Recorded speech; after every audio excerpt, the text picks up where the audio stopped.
We are back with another edition of Let the Brother Speak. All right, now we continue this conversation, and we're still in this conversation from last week. All right, so um, where did we leave off at? Because as you see, we got on the same thing, so we just continued this conversation after we ended the broadcast from last week. So Yeah, I think we was talking about the restaurant incident, and I then went down a rabbit hole, things of that nature. So I bring it back. Uh, Off camera, we was just talking about the perspective that the brother had about um, when he was a busboy in Washington D.C. and he worked for this restaurant. A group of mothers came in for Mother's Day. They happened to be black, and they had a reservation for 20 people, right? mm-hmm. And Right. when they came in, I guess the waiter or something of that nature said, "May I help you?" Things of that nature. And he's like, "Yeah, we got a reservation." Like, well, you don't have a reservation for 20. Like, oh, yes, we do. No, you don't. I can see 10 of you all, and then the other one will have to wait. So he kind of Mm-hmm. connected that with the incident that happened here recently. And he's been in the business for 35 years, and he's seen some of those things happen historically Right. at these restaurants. So, with that said, I'm gonna shoot it to Mike, see what your perspective is on that. I actually used to work in the food industry, and I'm glad that I've never seen that happen. You know, but once again, I'm from up north, from Baltimore, which is right down the street. Baltimore from DC. Just to let y'all know, if y'all in Dallas Fort Worth, is about as far as Dallas is from Fort Worth. It's not that far. It's a 40-minute drive, but Baltimore and DC are like oil and water. We don't tend to mix too well. Yeah. But what I will say is, in that perspective of having a family or a group being separated, it's a control thing. Yeah. It's honestly a control thing. And they know that those people want to be there. They wanted to come, and we as I don't know, I can do it sometimes. If I'm head and half, my wife is a perfect example. I'm divert from. My wife is a perfect example. I lived in South Arlington, and she lived in McKinney when we first started dating. And I said, hey, let's go to the movies. And I was thinking a place halfway between, which would have been somewhere around Louisville, something like that, Grapevine, Capel. Well, she was tired. She didn't want to go. Well, I finally got free from my daughter, and I wanted to go to the movies. And I was like, no, we're gonna go to the movies. So I drove all the way to McKinney to go to the movies.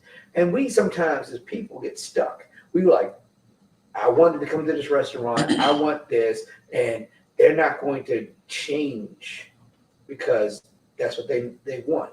And that's sometimes what the companies assume that we're going to do. Because Mm-hmm. people don't like change.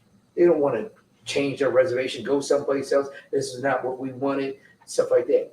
Sometimes you have to just say, you know what? They don't want my money. Fine, I'll go somewhere else. Yeah, and I think you got to be fine with it, not leave that establishment all upset and things of that nature. Because then blame can start being assessed, if that makes sense. Like, it probably was the shoes you was wearing, girl, or some of those type of things. Like, when you make that conscious decision to leave, just go ahead and leave and go somewhere else and have your good time and move forward with that. Because I'm a really big believer of energy transferring on a group, if that makes sense, right? So if right now, any of us got get into a very heated argument, the mood of this whole podcast would change, if that makes sense, right? Mm-hmm. Because that energy changed, right? Mhm. And a lot of the times, like you said, people may not want you in their establishment, but also you get to choose how you respond to that, right? You get to choose to either cuss them out, things of that nature, or go ahead and go somewhere else. And like you say, never frequent that establishment again, right? Write a post right? Mhm. Using your voice again. If it was 20 of us that's winning there, we get 20 posts on here Mhm. on this Yelp review, things of that nature. That's going to most definitely put that company up there. Like, Mhm. no matter who's doing that, Mhm. about the experience they receive, right? And it's going to be somebody to look at that because I know my wife looked at all those things, right, and Mhm. say, "Oh, we're not going there based off of this," right? Yeah. So when you look Especially at when it's free, it's recent. right, very recent, that's what they're Mm-hmm. looking for, those recent comments, Mhm. right? So you can only imagine what those comments are about to be about the restaurant establishment we talked about a little bit earlier, what those are about to be Yeah, because about. I've seen something recently with, and I can't remember the name of the restaurant, so, but it's in Dallas, and they told this couple that they couldn't come in because the guy, I guess, was not dressed in attire, but he was wearing shorts, and the lady was showing video of other patrons in there, non-black, wearing shorts, right? Mm-hmm. I think I Mhm. saw that. Yeah. And sometimes we just have to say, you know what? You don't want me here. I don't need to be here because what I'm going to tell you is you don't know how a person's network is. Like I said, we found out that Chris's wife knew my wife's uncle, right? Yeah, Now the person that sold Chris's house is a friend of mine that I knew from Baltimore, but that friend of mine also knows my cousin. And I didn't even know that he knew my cousin until they started talking. She was like, "Oh yeah, I know," blah blah blah. So it's a small world. yeah. Mm-hmm. And that movie 6 Degrees of Separation, Yep. Facebook proved it. It's actually less. Mm-hmm. It's only like 4. So you piss off one person tells their friends on social media. Yeah, It will get halfway around the world before you even get a chance to correct the situation. absolutely. So when you tell a lie or you disrespect people, and that almost goes into the next thing I wanted to honestly talk about, but we will get into that shortly. But if you start disrespecting people, understand there's repercussions to that disrespect. Don't think that people are just going to fold up and be like, "Oh, I'm just going to go ahead and just wait this out." We're like, "No, I don't need. I don't need to buy that. I don't need that. I can get it from somebody place else." One thing I've learned is Baskin Robbins ain't the only place that makes ice cream. I'm not talking bad about Baskin Robbins, but that's not the only place that makes ice cream. Absolutely. McDonald's ain't the only place that make hamburgers. Right. Chick-fil-A ain't the only place that make chicken sandwiches. So if you don't want to respect us as a people, I don't have to go to you. That's my money. I worked hard for it. As the movie Fences says, I sold a piece of my life for that. You're not gonna take it from me easily. Yeah. Right. Well,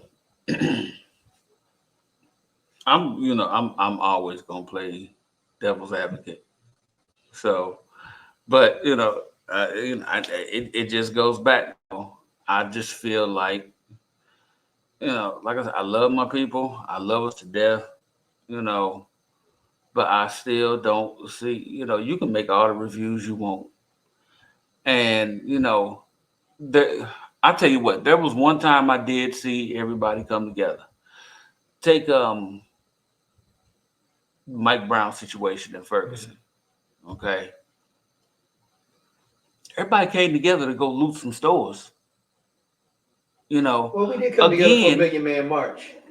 again, again, it's only time we're gonna come together is when it's gonna benefit self. Mhm. If I'm wrong, look, I don't want to, I don't want to keep harping on this, but if I'm wrong, prove it to me. I don't think Prove it that's to me.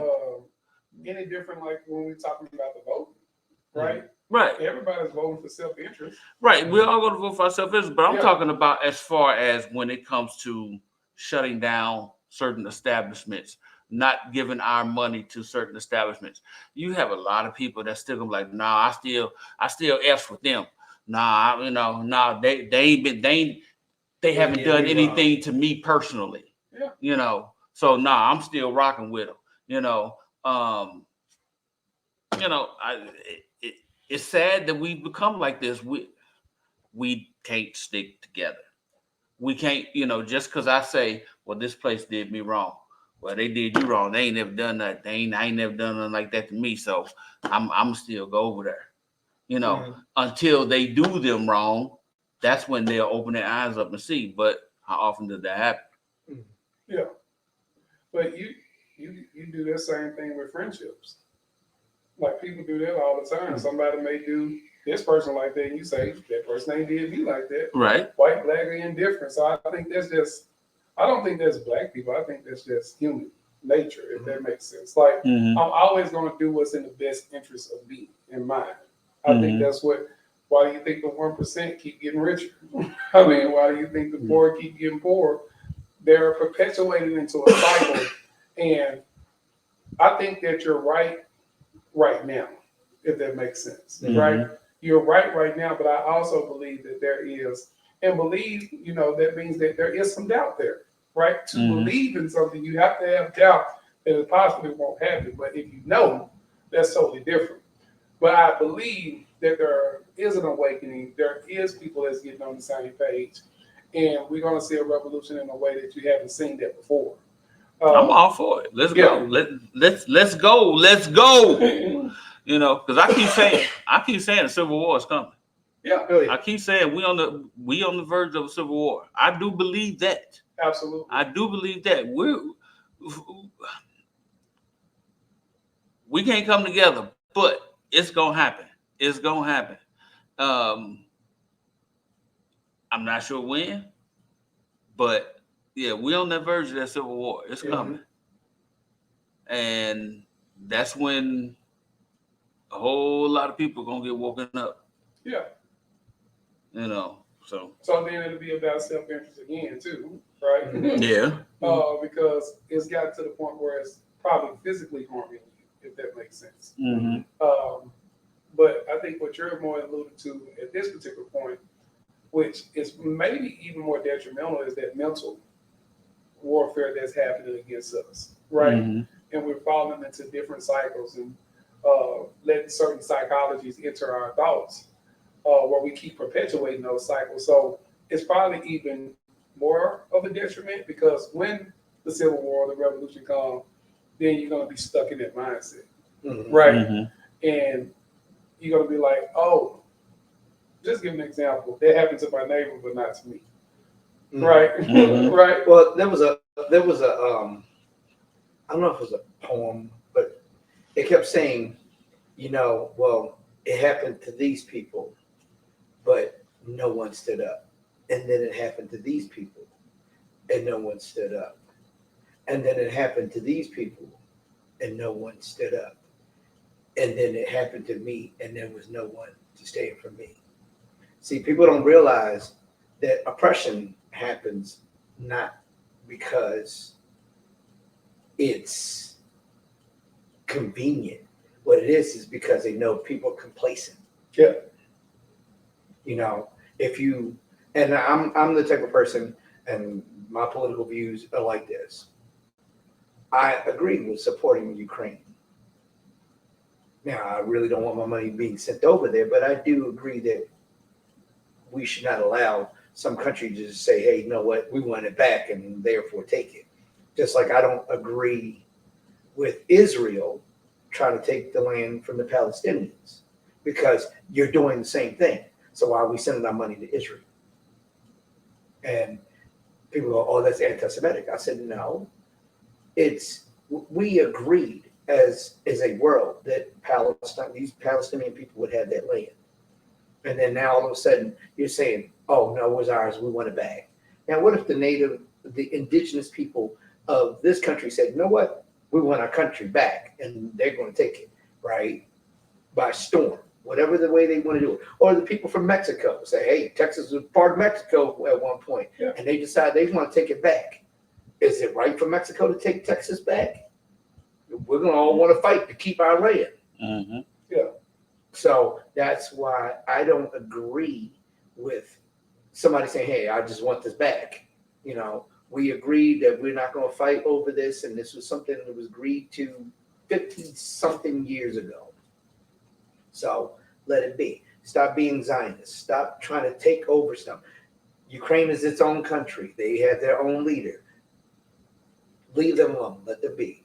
You know, because what's happening is it's going to end up turning into another world war because somebody else is going to say, you know what, this was ours. And since nobody else is helping them, we might as well take this back. Yep. So I'm seeing the dominoes fall. God willing, he will take my life before it does turn into a world war. But I don't want to know that my child is going through that. Yeah. Yeah. Well, okay. But if you want to get to the next topic. Yeah, go ahead. Go ahead. Bring us up to speed, brother. So the House committee was having a conversation, a hearing of sorts, and What House committee was this? I can't remember which House committee, but Was this locally? It was just recently. It was actually the U.S. House of Representatives, and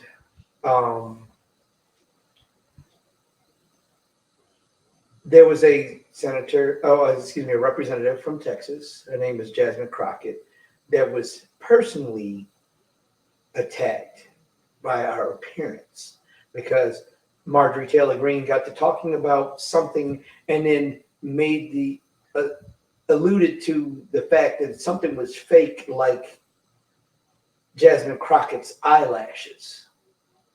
So Alexandria Ocasio-Cortez wanted to set a motion to strike that comment out of it and have Marjorie Taylor Greene apologize. So, of course, it got tabled, right? And then they wanted to get her to apologize, anyway. And she's like, I'm not going to apologize. So then Representative Crockett was like, okay, so I got a question to ask. So if I were to say that somebody was a bleach blonde, bad built, butch body, would that be acceptable? Right? So at that point, they were up in arms about her saying it, about the fact that she was talking about Marjorie Taylor Greene in that way. But why is it that the second person gets penalized for it, and we know what color she is, compared to the other person that said it? My thought is this: if you're not allowed, the decorum says that you're not allowed to talk about somebody's appearance. If somebody want to come in with a orange jumpsuit for that meeting, you can't talk about it. If they want to come in there with a bandana on their head, you can't talk about it. You're not supposed to talk about the personal appearance. You're supposed to talk about the policies, and that's it. Yeah. So what I'm seeing is people are getting emboldened to talk a certain way about Black people, like Lauren Boebert wears fake eyelashes as well as hair clips in her hair, but you never heard Marjorie Taylor Greene talk about that. You don't hear those things. Why is it that she felt so comfortable to talk about this Black woman and felt as though that she was wrong for being attacked back after she had just attacked that woman?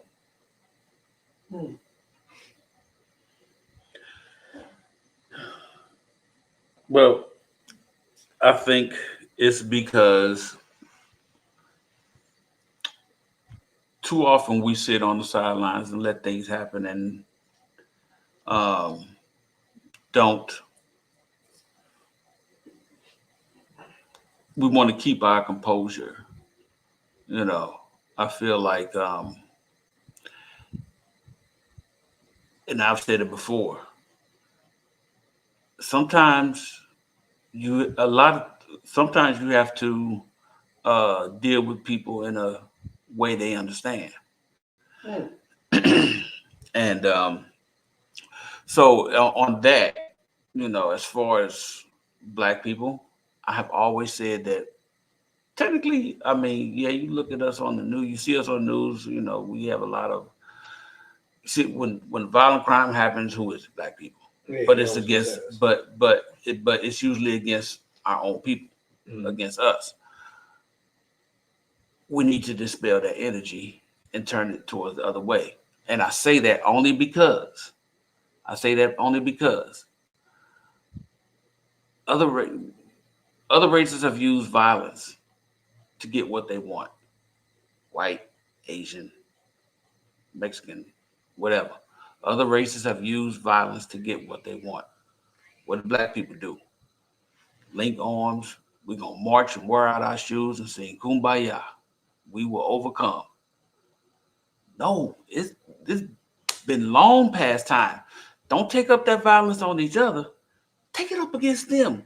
Use their weapon against them. So yeah, she deserves every right to say back what she wanted to say. She got her point across, Mhm. didn't Well, she? and I'm gonna say this as far as when you talk about black on black crime. Here's what I realized, and I had to explain it to somebody. I said, if you look at crime based upon race, Come on now. I think I know there's you're white doing on white this. crime, there's Oh, yellow on yellow crime, there's I've red on heard that. red I've crime, heard there's that. brown on brown crime, and I'm sure if there was aliens, it'd be green on green crime too. So don't media There you go. media Propaganda. I know. stop saying that it's black on black crime, because I can tell you when y'all show the news, y'all show Johnny going off to war. I go to military bases. I've been in Fort Hood, I've been to Fort Bragg, I've been to quite a few of them. I see more brown people than I do of any other color. So why y'all always putting people that are non-black on the screen when it talks about going to war? When y'all show welfare, y'all show black people, welfare queens, welfare queens. 70% of welfare Yep. is white people. We are only 13% of the population. They are 60%. So if you look at the numbers, Right. 60%, I knew where you was going with that. And 60%, yeah. 60%, but there's 70% of welfare. So why you keep showing us on the news? Why Right. you keep saying that? But see, I was saying that only because we when it comes to violent crimes or whatever, we usually do those against ourselves, Yeah. as do the other races and Yeah. everything. But we do it just to ourselves. We don't. We need to, like I said, dispel that. Put Well, it put it the put it to the problem, pink people. and I'm gonna tell you, the problem is when we attack back, and we'll use the NFL. Yeah.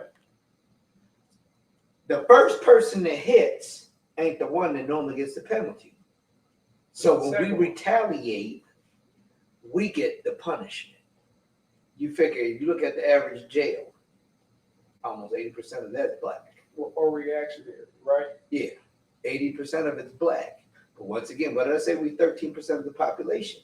Why is it that we're being locked up? Because that is modernized slavery. Right. They know they can get And away then- with it. And then as well, you're looking at, as you alluded to a little bit earlier about like the NFL or even like NBA, right? Somebody come down and foul the ref, then see them, then they see the second person hit that person, and then they kick out the game where they get the technical, and then you see their energy goes way up then, right? And the coach over there, man, things that you didn't see this and you didn't see that, right? And when you look at the cycle that's perpetuating itself, it's also done because of those reactions that we have to what somebody has done with us, right? And I think from the perspective is what I always hear people talk about is, let's say, from a perspective as a community, nonviolent or not, right? When you look at Martin Luther King versus Malcolm X and things of that nature. And I always say it like this, is that everything is needed. Mm-hmm. Like, I think when you get into, just like we talked about a little bit earlier with the political thing, when you get into there's only two ways to do something, it's always gonna be a wrong in people's eyes, right? Mhm. But where's the proactiveness in us, if that makes sense, right? Mm-hmm. Whereas the people that are doing things first, like you said, are speaking to these issues first, right? Then where are the people that are locking on? Then where are the people that are like the fruit of Islam that's protecting us and things of that nature, right? Mm-hmm. We need all of those things. We don't just need one thing, Well, right? it's sort of the yin and yang thing. Yeah, absolutely. Even though the black is supposed to be the darkness and the white's supposed to be the light, there is still darkness and light, and there's still light and darkness. There's still good and bad, and there's still bad and good. Absolutely. So when you're looking at those things from those perspectives, a lot of times we get tunnel vision on this is what it should be, right? Mm-hmm. When we need all of those things, right? We need people that are like Malcolm X. We need people that's like Martin Luther King. We also need people that's like Sidney Poitier, right? We need people that all these different facets to play their roles, right? And because they're not playing their role like you think they should be playing their role, doesn't mean they're not playing their role, right? We still need teachers, right? Everybody can't be the preacher at church. Somebody needs to be able to teach, if that makes sense, right? So you need all of those facets. But when you get all those facets together, that's when you get the oneness that we need, if that makes sense. So from that perspective, if we look at it from who's going to prepare us for these things, right? What are we going to learn from the exchange that happened at the Senate in that House meeting? What are we going to learn from that, if that makes sense? How do we take that information? What did Jasmine do that we can use? And how can we be a little bit more proactive in these approaches, right? When somebody says to us XYZ and they're going to stricken our things from the record, how are we going to hold them accountable for that, right? Those, we need people that just think like that. Then we need some people like that that's going to say stuff back. And we need some other people that's going to be out there protesting doing XYZ. You can't just have one thing. Well, and that goes to the thing of the body. Yeah, absolutely. Your heart can't be your brain can't be your heart. Yeah. Your feet can't be, well, it can somewhat be your hands, but your hands do it better.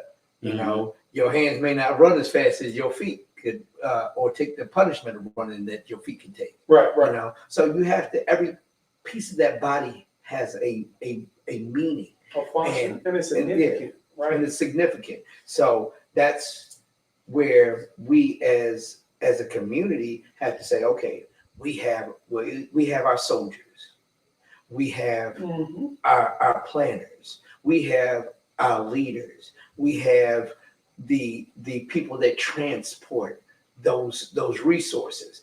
You know, part of our problem is and they hate it, and I'm not too much for that group because of the fact that there's some things, but they hate when we get together.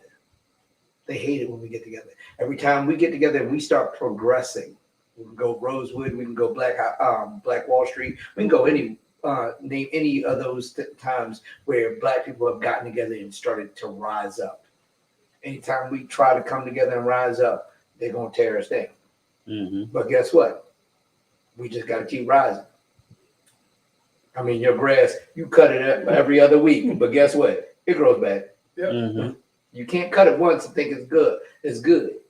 You come back, it's gonna keep popping up. And I know crabgrass is the worst of them because you cut it today, it's gonna grow bigger than the rest of the grass. So we just have to say, you know what? I don't care what you keep doing, we're gonna keep coming. Because I tell my daughter, and I tell pretty much everybody, I live my life like water. And I tell my daughter, live like your life like water. Water is a powerful thing, but it's one of the gentlest things. So water is either going to go over you, around you, under you, or through you. And if it can't do any of those, if it's strong enough, it will push you out of its way. So my thing is this: live your life like water. When sometimes things are getting in our way as people, we may have to push some things out of the way. But if we can, we'll just go around it. If we can't, do anything, we'll go over it. And if we can't go over it, we'll go under it. But if we keep pushing as people, sooner or later, they'll start saying, you know what, we got to respect them. But one thing I do know is water, as soft as it is, erodes through rock. So we just have to keep wearing away at it until we get where we need to get to. Okay, but how long do we have to keep wearing away at it? Because how long we've been pushing? We've been pushing for the last almost 500 years. Right, but it also takes a long time for a while to erode different pieces of soil and mountains and things of that nature. So it's a process, I right? don't have that kind of time. Right. But maybe the point of the process that you're in right now is not for you to see that. Mm-hmm. But that doesn't mean that you don't continue to do your piece, if that makes Or sense, right? as Malcolm X or as Martin said, we shall overcome. The problem is He just said sometimes we just got to we shall come over, and we've overcome a lot of the stuff, but we just got to the point where we're complacent. You know, We're good and where now, we're at right now. and one thing I've learned, if I learned anything about the story of Atlas, if you push a rock up a hill and you just get comfortable, the rock's gonna roll back downhill. So we have to keep pushing. We got to keep pushing. We can't get complacent. We can't say until we are treated as equals, and we're never. I don't know if that would excuse me. I don't know if that would ever be a perspective in which I'm striving for. To be treated like an equal to anybody that does not look at another human being as equal, if that makes sense. So my perspective is more like this: is that I know I'm all in the bag of chips. If that makes sense, and you don't have to believe that at all. So I'm gonna get where I'm celebrated and not where I'm tolerated. Exactly. If that makes sense, right? And so therefore, again, as we just keep alluding to, and we're running this thing over and over and beating it to the ground, but if you don't have respect for me, I don't have respect for you. Plain and simple, right? Exactly. So therefore, I'm not going to try to make you have respect for me or anything of that nature, right? So one of these things is that we want to be in these spaces and in these places and things of that nature with people who have shown us that they don't respect us. They don't have any, good intentions for us. And when you find people like that, you need to get away from that and then create your own, right? But just like you said, when we get to Rosewood and Black Wall Streets and things of that nature, what we do is once we see that go down, then we get depressed. And again, like I just alluded to this a little bit earlier, is that just because there was something that happened that was devastating doesn't mean we stop. We rebuild. What happens every time there's a tornado in the Midwest? They rebuild. They rebuild, right? They pick everything back up, right? And we're gonna talk about that respect thing. And I'm gonna give this to Pastor D, Amazing Church. Again, just to let y'all know this. But he's made a statement to me or to the church. But he said, in order to be respected, ED, you have to be respectable. ALB, ABLE. You have to be able to be respected. So if we want to be respected, we want to be honored, we want to be treated as anything less than, anything that's better than less than what they're thinking. One, you have to be respectable. You have to be honorable. You have to be able to be treated as such. So that means that you have to do those things sometimes when it's not warranted. I'm a firm believer that I'm gonna be in your face. I don't care if you don't like me. I'm gonna be in your face just to show you, okay, you ain't gotta like me, but the people around you are gonna honor me. The other people around you are gonna respect me, and sooner or later you're gonna learn to respect me. You're gonna learn today. Amen. Amen. Well, go ahead, brother. We got anything else? I got one. What we got? Last subject, and then we're gonna let this go. I saw the video of Diddy apologizing for his act. And everybody was asking their thoughts of what that apology, about that apology. Do you accept the apology and things of that nature? Me, I'm gonna be honest. My thoughts are this: I can accept this apology. You know why? Because, and I'm willing to forgive him. Because one, God's forgiven me. So I don't have no irons in that fire. Mm-hmm. But do I have to deal with Diddy? No. So I'm going to accept his apology if it's sincere, not sincere. I'm going to accept his apology. Now, whether or not I ever come across Diddy and I got to deal with Diddy, bro, I'm gonna tell you this. Trust is like a house. It takes weeks to months to build. Mm-hmm. It only takes a few minutes to an hour or so to burn that thing down. So your trust has been burnt. It's going to take a lot of work to rebuild it, you Mm-hmm. know, and people can tell whether or not it's shoddy work or good work. Yeah. So me, like I said, I don't have to deal with them, but Right. I will say this: I will respect you as a person. You did what you did. I don't care what somebody's stature is in life or what they've done. That's them. I'm going to respect you as a human being. You respect me as. So if you don't respect me as a human being, don't expect me to respect you. But I'm going to accept his apology because it has nothing to do with me. I will say, okay, that was an honorable thing to do, whether or not it was sincere or not. It's sort of like when you have fights with your siblings and your parents tell them, say sorry, and you go, Yeah. sorry, like that, and you keep going. You know it wasn't sincere, but ultimately, in the long run, you know you and your sibling will still love each other. But right now, y'all don't love each other. Yeah. Well, I will say, I saw that apology, and and again, like you said, I don't know if it was sincere or not. Me personally, I think he's sorry. It just that it came out. That's what he's sorry about for real.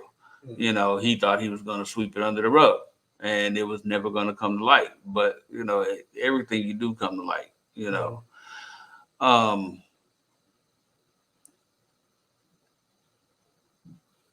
I'm not really I won't say I'm really a fan of his anyway, for real. Um, so personally, I think he's still he gonna be sharing the cell with R. Kelly.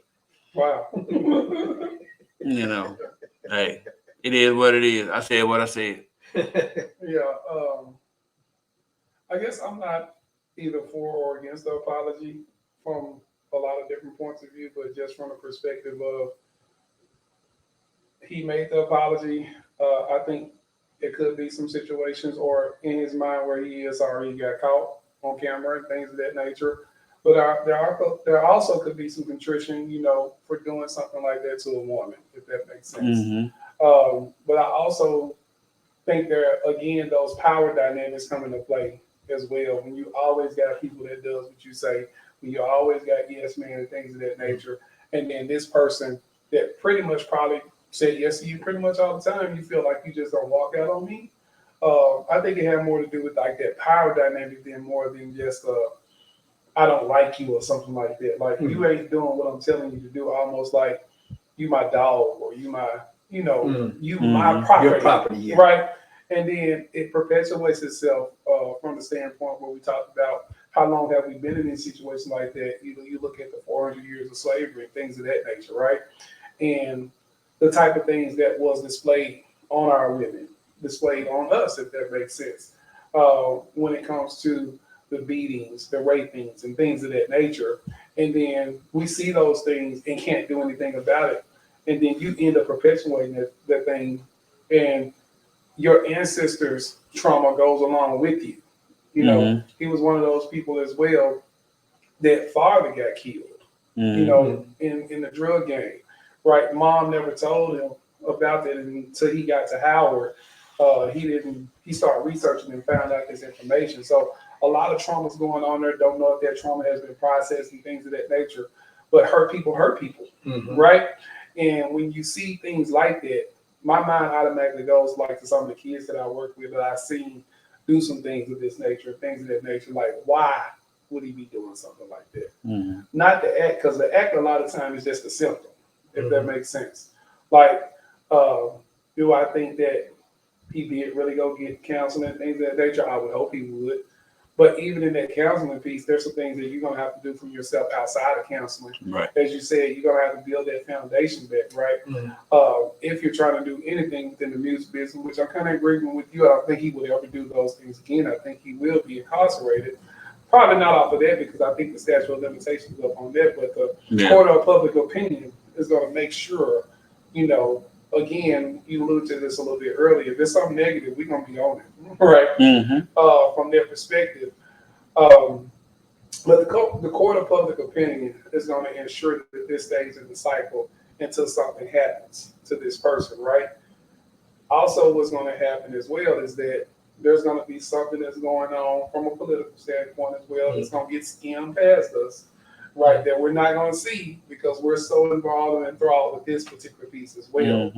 So when you look at it from those different perspectives, we go back to that system thinking and that group thinking and what we've been led to believe and things of that nature, right? And when someone of this statute pops out and does something like that, it's going to be the first thing on the news cycle. It's going to be the first thing on CNN like it was. Everybody's going to be talking about those things.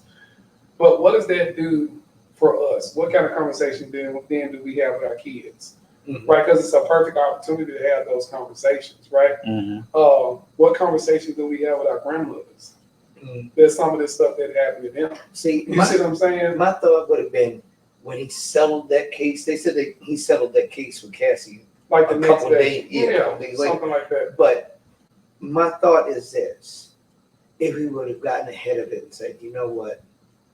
Yes, it was me. Yes, I was wrong.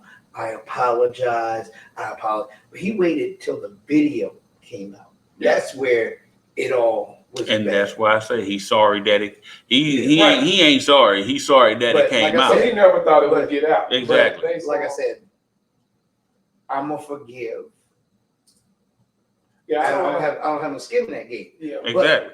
But I'm gonna forgive. So if Diddy was on the side of the highway, tire was blown out, yeah, I'd probably help him. I wouldn't be like, oh, that's Diddy. Forget him and just drive off, right? If his tire was blown out, I'd be like, oh, here you go. I got a jack. I got this. I'm gonna help you out, because my thought is this: I'm gonna try to be the better man. But if you show me you disrespectful while I'm trying to help you out, I'm gonna pull that jack up under there, leave that thing with no rim on there, and get going. Yeah. Right. Okay. Well, tell you what, we're gonna leave that right there, and